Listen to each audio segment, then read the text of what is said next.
Welcome to the mandatory kit video for Beacons Way 100 Mile. My name is Laura Yates and I'm one of the race directors at GB Ultras. Today I'll be going through the mandatory kit requirements for the event, what is required and when it's to be used.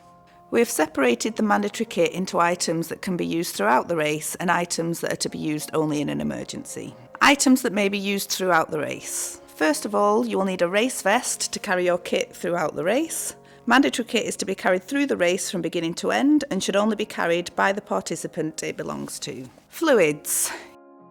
You are required to have the capability to carry at least 1 litre of water throughout the event. This can be in bottles or in a bladder. Race tracker.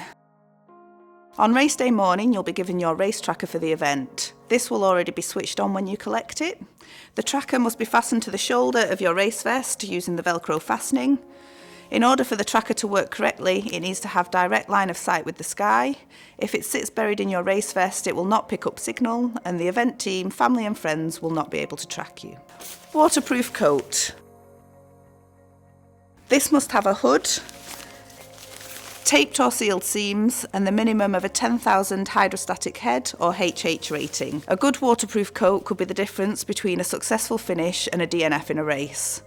You'll be out on the trails for long periods of time, possibly at a slower pace than expected. Your waterproof coat will offer protection from the elements, keeping you warmer and drier. You are also required to carry waterproof trousers, a warm hat and gloves. Head or chest torch.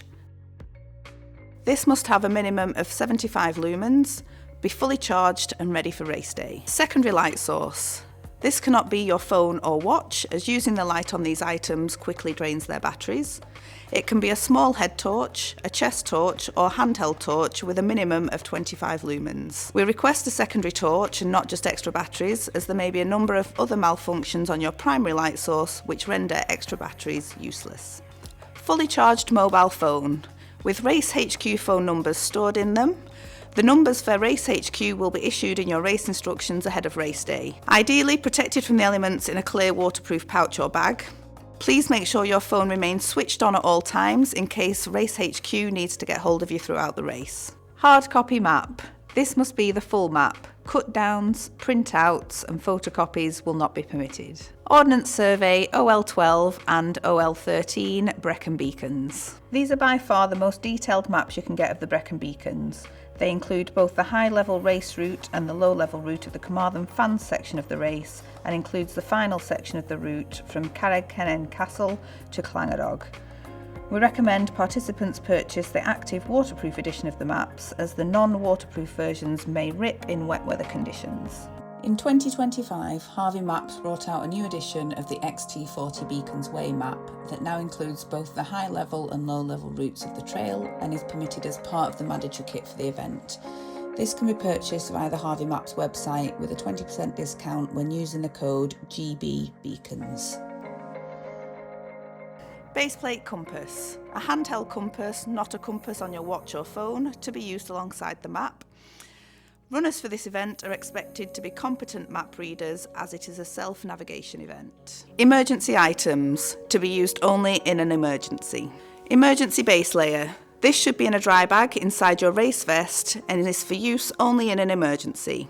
If you think you may get cold throughout the event, then you need to carry more layers with you. The purpose of the emergency base layer is to keep you warm in an emergency. An example of what we mean by that: you're running your race really well, but decide you're a little bit cold and use the emergency base layer to keep you warm. But then it rains and the base layer gets damp or wet.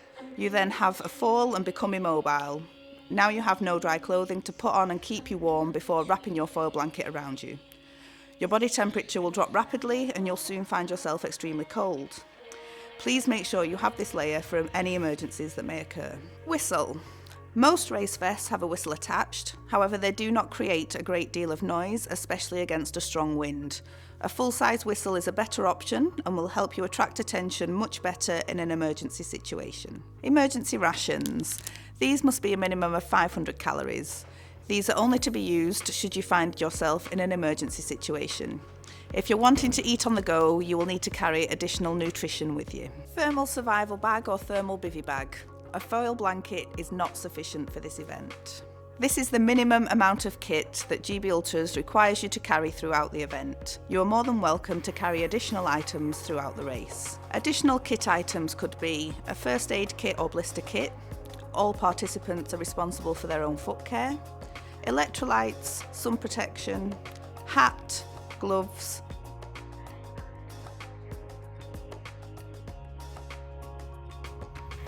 A cup.